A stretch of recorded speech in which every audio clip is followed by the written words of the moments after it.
Bismillahirrahmanirrahim.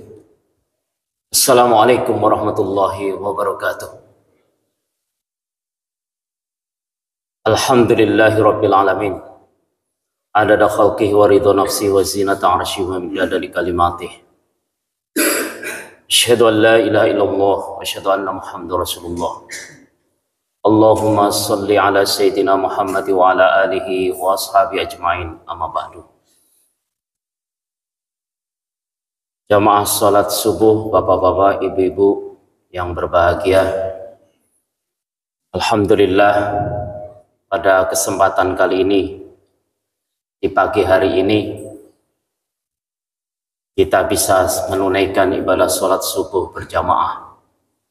Mudah-mudahan menjadi salah satu amal soleh yang berusaha untuk kita istiqomahkan, dan kita bisa beristiqomah dalam menunaikan ibadah sholat subuh berjamaah.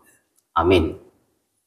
Salawat serta salam kita sampaikan pada junjungan kita Nabi Agung Muhammad Sallallahu Alaihi Wasallam, yang harus dan semestinya menjadi teladan bagi kita sebagai orang yang beriman dan berislam, mukmin muslim, dan tiada dua teladan yang terbaik bagi kita selain Rasulullah Sallallahu Alaihi Wasallam. Jamaah salat subuh yang berbahagia, izinkan saya mengganti Ustadz Hilmi kalau tidak salah. Tadi malam jam 10:30 ada instruksi untuk menyampaikan, untuk mengganti, untuk membadal beliau. Mudah-mudahan yang kami sampaikan bisa mendatangkan kemanfaatan khususnya untuk kami pribadi dan jamaah semuanya. Amin ya rabbal alamin. Jamaah subuh yang berbahagia, mempelajari agama kita harus lebih serius dan prioritas. Maka tema kali ini adalah Islam, agama ilmu. Kebalikannya apa? Islam bukan agama mitos. Islam bukan agama mitos. Berarti apa yang ada dalam agama kita harus berbasis iman dan ilmu. Dalam iman melekat ilmu. Makanya di dalam Al-Quran kata-kata ilmu dengan berbagai macam variasinya terulang 854 kali. Ini menunjukkan bahwasanya Allah menghendaki orang yang beriman dan berislam berilmu. Dan banyak ayat-ayat yang mendorong kita sebagai orang yang beriman dan berislam mempunyai ilmu. Makanya ketika kita bicara agama ini, otomatis ilmu harus melekat di sana. Bukankah dalam syarat sahnya sholat, syarat sahnya berzakat, syarat sahnya berpuasa, di situ dikatakan berakal. Maka fungsi akal yang di dalamnya ada ilmu, itu semestinya menjadi salah satu hal yang harus kita prioritaskan. Maka ada istilah mukallafun bisyariah. Orang yang berakal itu mukallaf bisyariah. Jadi sebetulnya gampang. Kalau bapak, ibu tidak ingin sholat, tidak ingin puasa, tidak ingin zakat, gampang. Hilangkan aja ilmunya. Hilangkan aja akal yang ada dalam diri kita, alias majnun kalau bahasa Arabnya. Bahasa Inggrisnya adalah crazy, mad, gila, maaf. Jadi sebetulnya gampang. Maka ketika kita berakal, maka akal ini harus diberi asupan ilmu. Maka nanti ada ilmu yang bersifat primer. Ada juga yang bersifat sekunder, hajiat. Ada juga yang bersifat pelengkap. Nah, dari ilmu-ilmu itu, sebagai orang yang beriman harus tahu di mana memposisikannya. Maka jamaah yang berbahagia, setiap pagi kalau tidak salah mungkin mudah-mudahan menjadi amalia yang harus kita lakukan. Di situ Rasulullah menitipkan sebuah doa yang di dalam doa itu redaksi yang pertama diungkap oleh Rasulullah adalah ilmu. Allahumma inna nas'aluka ilman nafi'an wa rizqan thayyiban wa amalan mutaqabbala. Ini setiap pagi upayakan dibaca. Minimal kalau tidak mau 3 kali lebih, ya minimal sekali. Di situ dilihat kenapa Allah menghendaki Rasulnya atau Rasulullah meminta kepada Allah untuk membaca doa ini. Salah satunya adalah agar Allah memberikan petunjuk dan dalam diri setiap kita ini pengetahuan. Pengetahuan baik buruk, tidak baik tidak dilakukan dengan berbagai macam problematika kebutuhan kita atau kebutuhan manusia. Bila kita tidak memiliki ilmu dan tidak tahu akan apa yang harus kita lakukan, sangat membahayakan. Maka jamaah yang berbahagia, ketika di situ Rasulullah sudah menitipkan sebuah doa, ungkapan yang di situ menjadi benteng bagi seorang muslim dan mukmin, hendaklah itu kita jadikan sebuah panduan pedoman kita. Jangan sampai luput dalam diri kita kekayaan ilmu. Maka di dalam Islam ini banyak nasihat-nasihat yang menginstruksikan, mengendorse, memperkuat supaya kita ini memiliki ilmu. Dan ilmu yang diantara yang harus menjadi prioritas adalah ilmu agama. Kalau ilmu ini tidak jadikan prioritas kita, bisa jadi kemarin ada sebuah nasihat dari seorang ustadz dan seorang kiai gitu. Kalau kita ini dalam perjalanan hidup kita ini terjadi kegamangan, kekhawatiran, kegelisahan tentang nasib masa depan kita, itu menunjukkan tingkat iman kita yang goyah, tidak stabil alias labil. Nah, labil itu disebabkan karena apa? Asupan ilmu yang ada dalam diri kita tidak kita pertajam dengan amalia-amalia yang semestinya kita lakukan. Makanya indikatornya gampang. Indikatornya adalah setekun apa ketika itu Rasulullah dan sahabat, orang-orang soleh sudah menunaikan apa yang diperintahkan oleh Allah. Kita mau melakukan atau tidak? Kita enggan melakukan atau bagaimana? Itu adalah indikator-indikator sederhana yang bisa kita jadikan panduan. Kenapa dalam perjalanan hidup kita ini bisa jadi kegamangan sering mampir di hati kita. Kita gelisah akan nasib bagaimana anak-anak kita. Gelisah akan nasib nanti bagaimana dan bagaimana. Padahal belum terjadi. Itu diantara penyakit-penyakit yang sering dihembuskan oleh setan. Makanya kan terapi-terapi kayak pagi seperti ini, habis subuh misalnya kita membaca Qul huwallahu ahad 3 kali habis sholat, kemudian Qul a'udzu birabbil falaq, Qul a'udzu birabbin nas. Itu menunjukkan bagaimana kita memberikan semacam terapi untuk normalisasi perasaan. Jangan sampai bisikan-bisikan setan itu menggoda diri kita. Jadi terapi-terapi itu penting.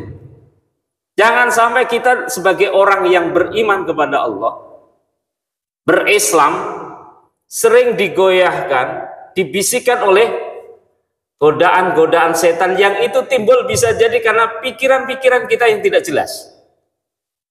Maka jamaah yang berbahagia, pedoman-pedoman ini harus semestinya menjadi sebuah amaliyah yang harus kita lakukan setiap hari. Jangan sampai kita luput daripada doa-doa yang itu menjadi benteng orang mukmin. Dan itu semuanya karena ilmu yang ada dalam diri kita mumpuni. Nah, kalau ilmu kita kurang, yang terjadi adalah kemerosotan. Yang terjadi adalah kegalauan. Kita tidak memiliki keyakinan. Maka jamaah yang berbahagia, menuntut ilmu itu dalam agama kita fardu ain.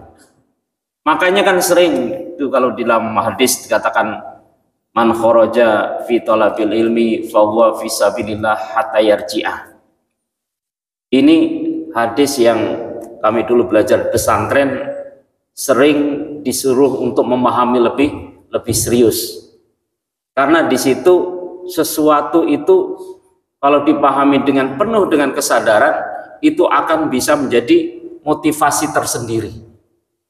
Jadi ibu bapak ke masjid selain untuk beribadah secara maksimal, pasti basisnya adalah keimanan. Keimanan basisnya adalah ibu tahu dan bapak tahu bahwasanya kalau saya ke masjid pagi ini, maka ada sesuatu kebahagiaan tersendiri imateri yang akan kita dapat.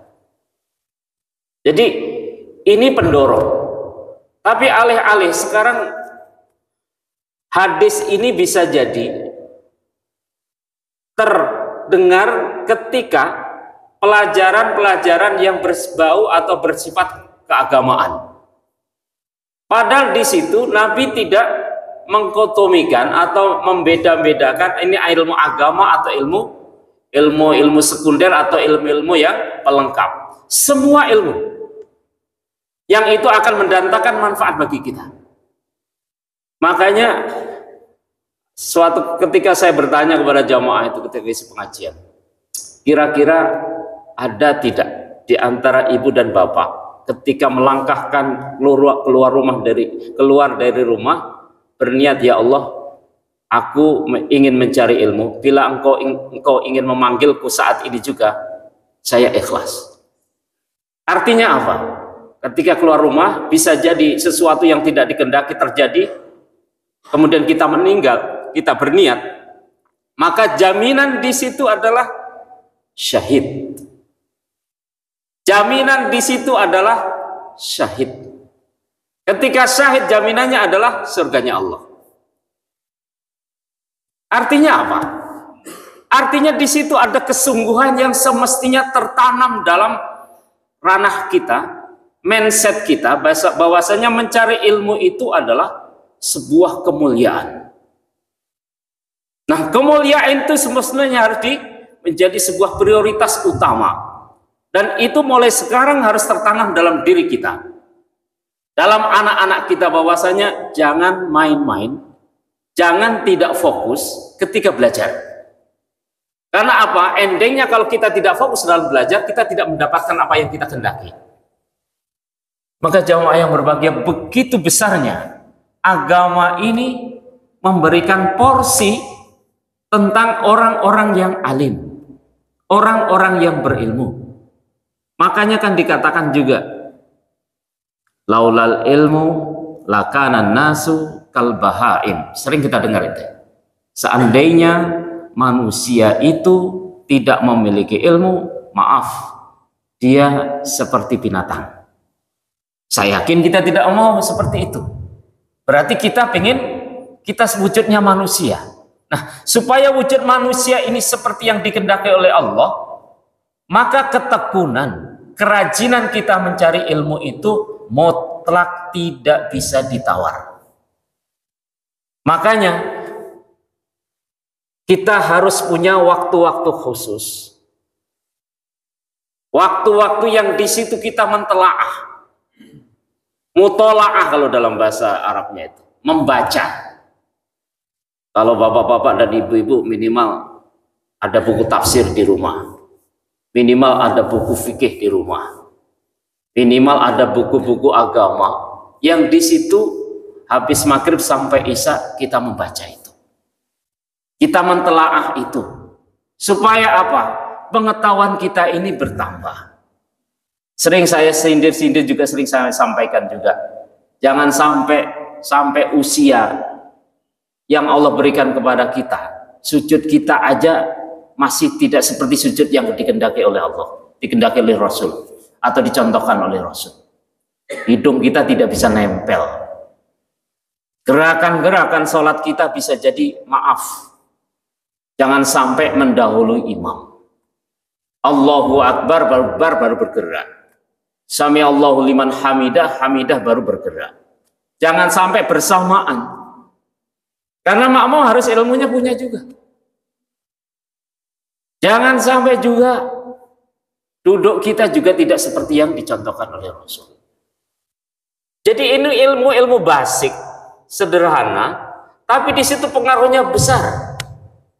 Sejauh mana kita menjadikan ilmu itu sebagai basis agama kita, sehingga agama yang amaliyah yang kita lakukan ini bisa mendatangkan sebuah manfaat yang besar bagi kita. Jamaah sholat subuh yang berbahagia, kita menghendaki dalam diri kita ini banyaknya ilmu. Tapi ingat, untuk mencari ilmu itu tidak mudah. Makanya tadi dihargai oleh Rasul syahid tadi karena apa? Memang tidak mudah. Dan tidak semua orang bisa jadi mampu untuk mendalami ilmu yang semestinya harus didalami. Jadi tidak semua orang diberi kemampuan untuk bisa memiliki ilmu yang banyak. Bisa jadi karena disebabkan banyak hal. Makanya Imam Syafi'i itu pernah bilang, ada 6 syarat yang di situ beliau memberikan wanti-wanti kepada kita, dan nanti silakan Bapak dan jamaah menyampaikan pada anak-anak atau cucu dan semacamnya. Akhi lantana lal ilma illa bisittatin sa'umbika antafsilaha bibayanin. Saudaraku, engkau tidak akan mendapatkan ilmu kecuali dengan 6 hal. Yang pertama adalah zakat. Zakat ini kecerdasan. Maka kita diberi akal, alhamdulillah. Akal kita normal, alhamdulillah. Kita tahu baik dan buruk, alhamdulillah. Maka kalau keturunan kita, anak-anak kita diberi akal yang sehat, perbanyak bersyukur kepada Allah Subhanahu wa taala. Karena akal adalah tempat ilmu. Yang kedua adalah hirsun. Ketamakan. Kemauan untuk memperbanyak ilmu dan tidak puas dengan apa yang kita punya, mutlak. Jadi bapak-bapak jangan pernah mengatakan, Pak Ustadz usia saya sudah 60 tahun, maka begini dan semacamnya. Jangan dijadikan alasan untuk tidak datang ke sebuah majelis atau sebuah kegiatan-kegiatan keilmuan atau majelis-majelis ilmu. Itu sama dengan apa? Tidak ingin menambah ilmu. Dan itu berbahaya. Ya, itu berbahaya, apalagi ilmu agama. Karena ilmu agama ini akan berpengaruh terhadap banyak hal tentang ibadah-ibadah kita. Dan mindset kita ini dibangun oleh apa yang kita tahu. Dan bisa jadi dibangun juga oleh siapa yang menyampaikan. Jadi yang menyampaikan orang-orang yang alim, secara mudah kita akan menerimanya. Jadi kalau saya pribadi itu, kalau melihat guru-guru kami itu pengen lebih menguasai apa yang beliau sampaikan. Dan selama perjalanan hidup kami, apa yang beliau sampaikan sebagian besar bisa saya katakan 90 lebih sahih, benar. Jadi beliau mengajarkan ilmu-ilmu yang benar dan menjadikan kita ini nyaman. Ketika melihat beliau saja itu sudah semangat, termotivasi untuk pengen tahu, dan termotivasi untuk bisa membagikan atau berbagi keilmuan. Itu enaknya nyantri, Pak. Jadi bapak-bapak kalau mungkin punya anak atau cucu, disantrikan itu lebih baik, karena memang doa kiai itu 24 jam. Beda doa dengan doa kepala sekolah. Bisa jadi doa kepala sekolah itu terbatas di sekolah saja. Kalau kiai biasanya 24 mendoakan santrinya. Guru-gurunya juga sama dan semacamnya itu. Itu yang kedua. Yang ketiga tak kalah pentingnya. Ini super penting lagi. Wajtihad. Sungguh-sungguh. Berapa lama Bapak kuat di masjid? Berapa lama Bapak kuat menelaah buku? Kira-kira nanti dibandingkan antara WA, Facebook, FB, Instagram dengan buku, kira-kira berapa lama? Di situ bisa dicek. Jadi istihadun ini bukan perkara yang mudah. Dia butuh energi bahwasanya kalau saya menguasai suatu ilmu itu insya Allah nanti mendatangkan banyak manfaat. Makanya untuk menjadi seorang mujtahid, kalau nanti dalam kaidah-kaidah sumber-sumber ilmu agama, sumber-sumber agama kita, diantara di situ ada tersematkan istihad.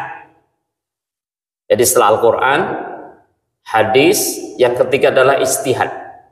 Untuk menjadi seorang mujtahid, prasyarat-prasyarat keilmuan harus dipenuhi. Kalau tidak, jangan. Kita ini bukan mujtahid. Kita ini pengikut orang-orang yang telah berijtihad tentang urusan agama kita. Kalau tanya kenapa enggak mampu untuk menjadi seorang mujtahid? Karena kita tidak memiliki otoritas di sana. Di antaranya adalah orang yang tahu bahasa Arab. Kita nggak tahu bahasa Arab.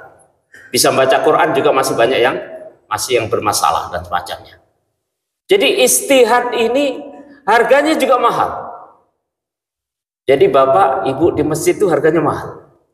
Dan Allah menghargai di situ. Kalau dibandingkan seorang abid, ahli ibadah dengan ahli ilmu, kan sering kita dengar itu. Maka Allah lebih menyukai orang yang ahli ilmu. Karena ibadah tanpa ilmu rusak. Ibadah tanpa ilmu rusak. Tapi kalau ilmu tidak diamalkan, muspro, hilang. Tidak berbuah.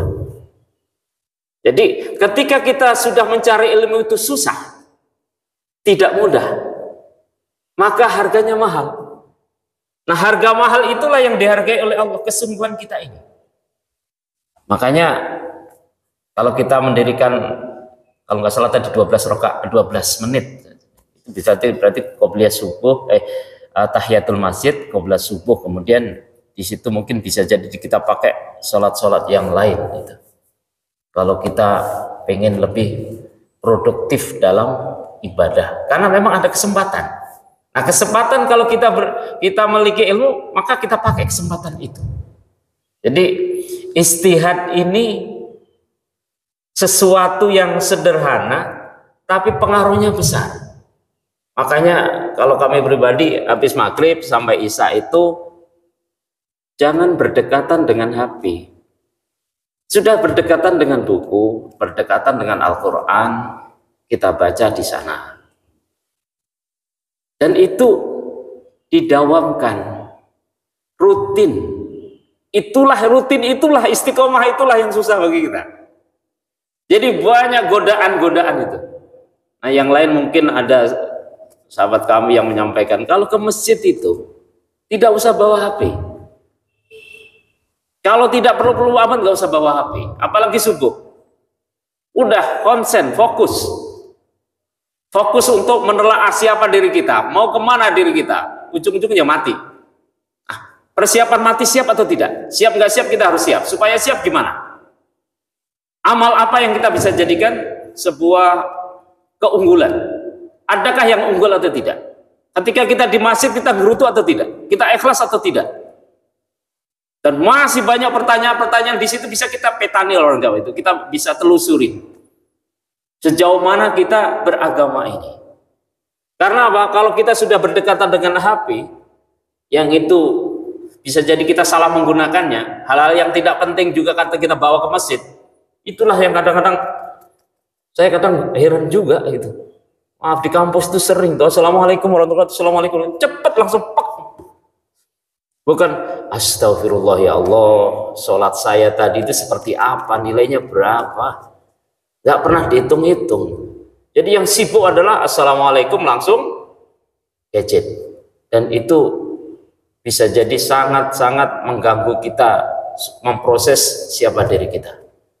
Jadi yang ketiga, istihad, jadikan sesuatu yang semestinya kita lakukan, dan itu mudawamah, terus continue, istiqomah.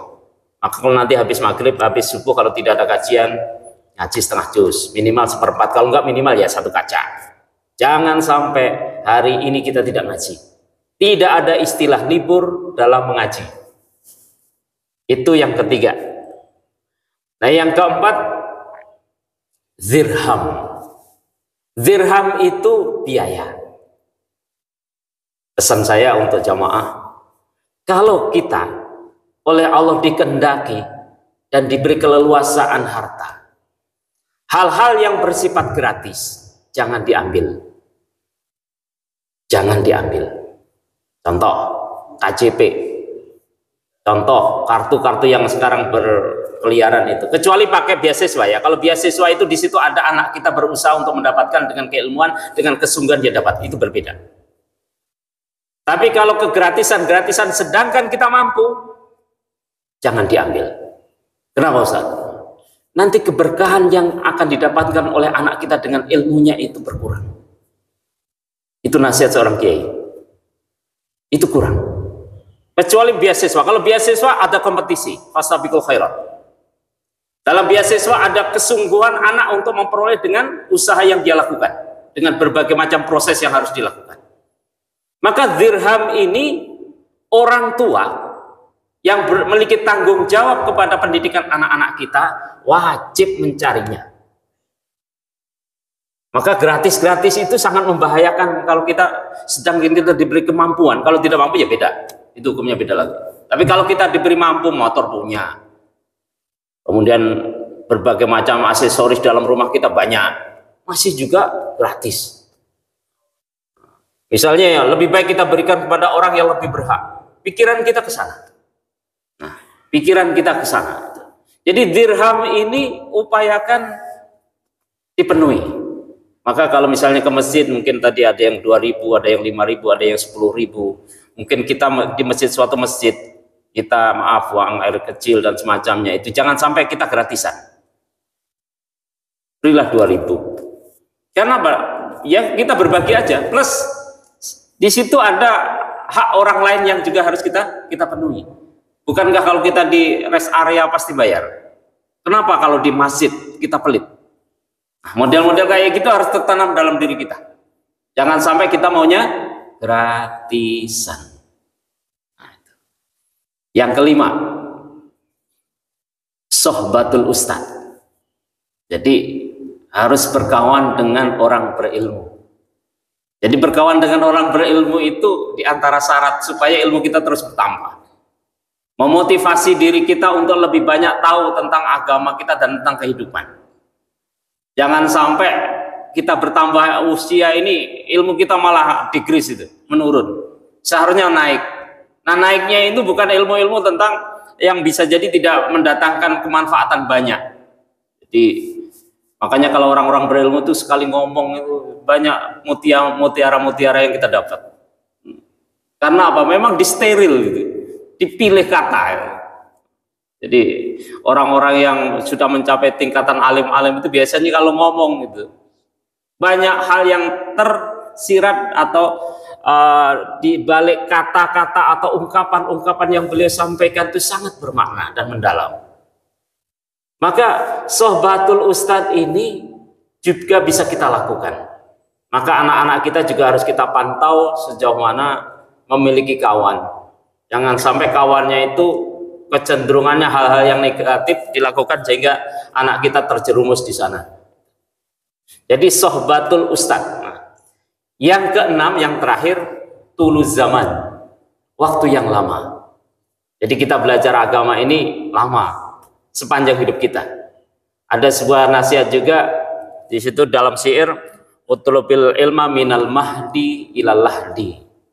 Jadi carilah ilmu dari buayan ibu sampai liang lahat. Berarti never end.